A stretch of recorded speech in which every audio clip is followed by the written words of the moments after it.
Urszula.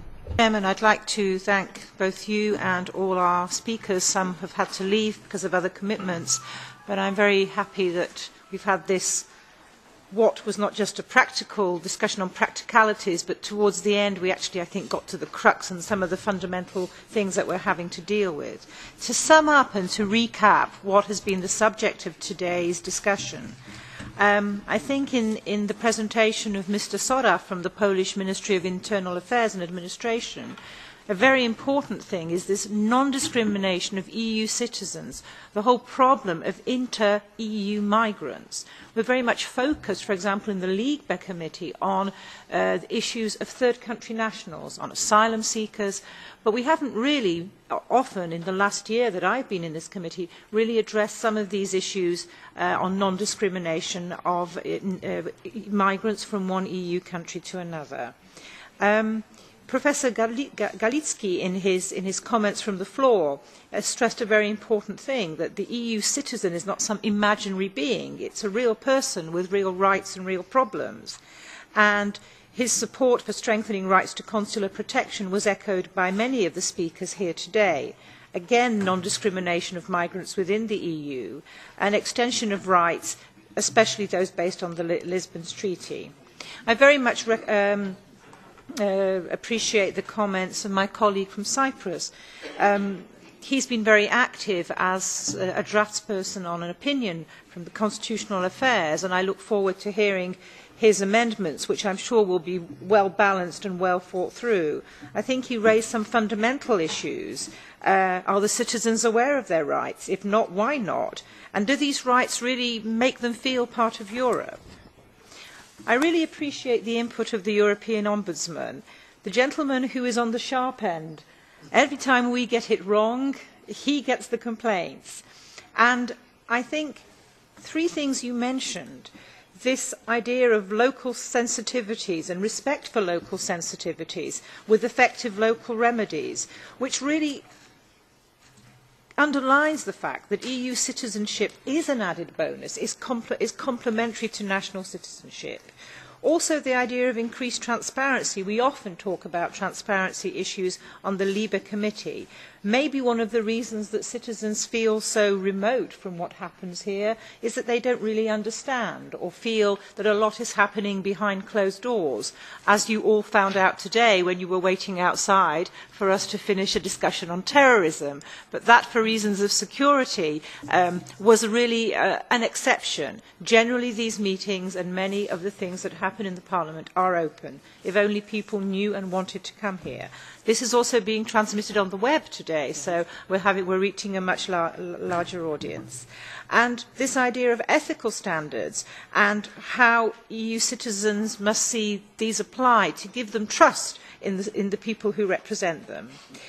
Mr. Bianchi, extremely good for a bureaucrat, I say. I think it's rare to find a bureaucrat who's so aware of the problems of communication and implementation. But bravo to the Commission for sending such an able representative today. I really liked your focus on the local level, the fact that a local law can cause so many problems with who can live in a local government housing, who can make use of various benefits, and the cooperation with local governments, and also the cooperation between the European Ombudsman and national ombudsmen, which also came across in Mr. Venable's presentation, is very, very important. This idea of consular protection, and you raised the very important point, member states are reluctant on this issue. This is understandable for a country, for example, which spends a lot of money, a large part of its GDP, on its diplomatic service. France, I know, has a very large proportion of its GDP spent on consular and diplomatic service. And they may say, well, why should the French taxpayer pay when maybe from a smaller or less wealthy member state people might say, well, don't worry, you know, if you get into trouble, you can always go to the French, and then you can understand the reluctance of this. But then we have incidents, then we have the Mumbai incident, and we have people standing there in their pyjamas in a terrible situation where they were even found to be, some consulars were found to be lacking in basic human compassion, which is a sad reflection. I look forward, I hope that your work on asking why people didn't vote in the European parliamentary election becomes totally superfluous, because we will have such incredible turnout that you won't have to do that report. But in reality, I know that you will find that. And I think the job of the Commission is to tackle the bureaucratic barriers, but it's the job of the politicians to get the interest. And it's a twofold thing. You may, you know, in Poland, for example, we're actually going to introduce, we have already introduced actually, legislation that will allow people to vote for 2 days. And some of my party colleagues say, great, it's going to improve turnout. I said, no, it's not. It's not going to, okay, it might marginally help, but if people aren't basically interested in voting, even if they could do it with their mobile phone, they won't bother. They have to be interested. So that's my job. Your job is the bureaucratic barriers. You've explained this idea of reverse discrimination very well. Mr. Venables, I can pronounce your surname, thankfully. It's a difficult surname.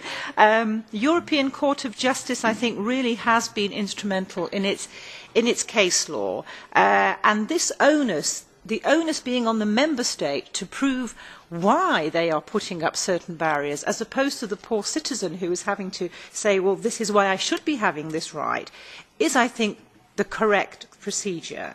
And I'm very happy to hear you mention Mr. Kochanowski, who has been instrumental in dealing with the issue of these new member state migrants, economic migrants to old member states. I liked your suggestion. I think the 6th report needs to be much more concrete and focused, with a debate on civil society. We have a little taster of the debate with civil society. That's why I'm so happy to see people here today, but we need more. The one-stop shop, I think, is a good idea. I would recommend something that Mr. Sora mentioned. The Polish government has put together a one-stop shop for returning migrants.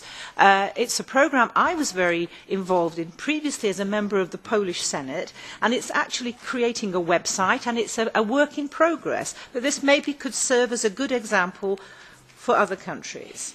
And then, of course, we got to the best bit, to the debate, when we actually got to what is the fundamental issue. What is the fundamental issue that we have dealt with here? Mr. Cashman's suggestion that we make a basic minimum. My only fear is that if we have to reach agreement on that minimum, it will be so minimal as to be almost negligible. It's very, very difficult. And I think this was appreciated, especially by Mr. Venables and Mr. Bianchi. These national sensitivities stemming from different cultures, it becomes very difficult to impose on member states. However, I think Mr. Venables' point is, while we can't impose certain things on member states, we can at least make sure they respect their own laws. And that is the first stage I think we need to take. And I think, to sum up finally, I like this idea of a scoreboard. I like this idea of actually setting ourselves certain targets. The question is, how far can we go today? How far can we go with this report? How far can we go in our assessment of the 5th report? Before I became an MEP, I used to train companies in a Japanese management technique called Kaizen. Now, I don't know whether you know this. It's an idea of continuous small change. What often happens in companies is you see this enormous problem and people panic and they do nothing. The idea that the Japanese have perfected over several generations is to actually look at small things that you can change. And I would hope that we set ourselves achievable, tangible targets in this report, and then we will have achieved something and we'll be on our way. If we set ourselves targets we cannot reach because we will not find the political consensus today, then we will probably come away with nothing. So maybe a Kaizen, small, continual approach could be useful in a citizenship approach. I heartily recommend it. It works in business, maybe it will work in politics. So from me, ladies and gentlemen, many, many thanks. You all sat very quietly for the most part, so you were probably in complete agreement. But I'm sure that when I see the amendments tomorrow, I'll find out that there have been some very interesting ideas provoked by this debate. So many thanks to you again and to our chairman for allowing me to have the pleasure of your company and that of our experts. Thank you.